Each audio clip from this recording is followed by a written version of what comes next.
Welcome everybody to a look at the third film in the Tales of Adventure collection number 9 box set from Imprint Films, and it is 1977's The People That Time Forgot. So this is directed again by Kevin Connor, adventure fantasy film, clocking in at 91 minutes long. Does star Doug McClure, but he's not the lead in this film like he was in the previous two in this box set. Instead, Patrick Wayne is the lead, son of John Wayne. Um, Only one film from him that I've seen where he's actually also in the leading role, as he played Sinbad in Sinbad and the Eye of the Tiger, also from 1977. And it also stars Sarah Douglas, who played the Kryptonian supervillain Ursa in the first two Superman films, and then she was also in The Brute.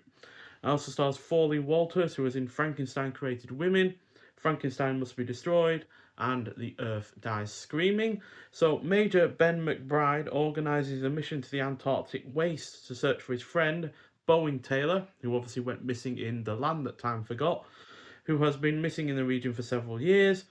McBride's party find themselves in a world populated by primitive warriors and terrifying prehistoric creatures, all of whom they must evade in order to get back to safety. So yeah, like I said, this is a with it being featuring a character from The Land That Time Forgot. This is a direct sequel to that film, and yeah, that's because obviously Bowen Tyler, the character in that first film, or managed to send out a canister with a message in it, and that's the message that bookends that story. It starts it and ends it.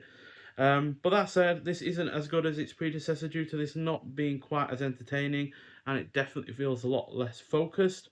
The miniatures, although once again great, are also sadly not quite as numerous, and despite Patrick Wayne being a decent lead, he's not quite able to match Doug McClure. Thankfully, the cast as a whole is also good. It is well paced, has solid production value, manages to generally be engrossing, it is well shot, and it still has enough entertainment to offer. But yeah, you can definitely tell that there were issues in the behind the scenes with this film when it came to Amicus Productions themselves, because this had a significantly reduced budget over the previous one. Um, and yeah, also they were having issues themselves, and they in fact went out of business before this film was even released. So AIP, American International Pictures, picked it up as a result. So even though it was a profitable film for them, it made around 3 million at the box office, and obviously they didn't probably have to pay a penny towards the production or even getting the film. Um, yeah, it's just nowhere near as good as the previous film, The Land That Time Forgot, and nor does it have the good teaming up of Doug McClure and Peter Cushing that At the Earth's Core had, which was a really, really good film, just, primarily because those two were working hand in hand together, while also the production itself was a lot better. That said, the 1080p HD presentation that this has, again, does look better than The Land That Time Forgot, and that is because that film apparently has had the incorrect master use. I have actually emailed Imprint themselves, and they have got back in contact with me and said that the disc will be sent within 6 weeks. So hopefully I'll be able to update you on that one. But still, it's nice to know that they are at least taking notice of the issue that has happened and not just ignoring it, that we have seen with some studio boutique labels. We've also got audio commentary on this release by film critic Kim Newman and author Stephen Jones from 2025. Directing The People That Time Forgot, interview with director Kevin Connor, also from 2025.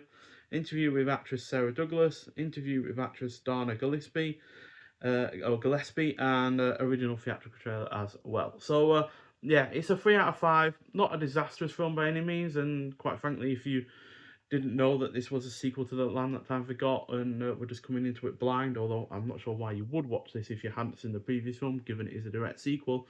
But yeah, if you go into this expecting a slightly lesser version of that film, then you might well enjoy it even more than I have. But yeah, it just doesn't have quite enough going for it, unfortunately, to make it a sequel that is even close to being as good, let alone being as good as that film. So yeah, which is a bit of a shame. But that said, we do have one more film in this box set, which will hopefully make up for this one.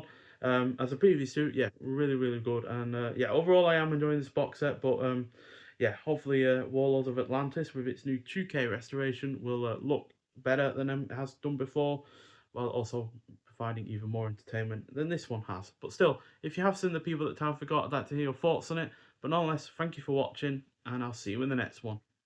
Bye.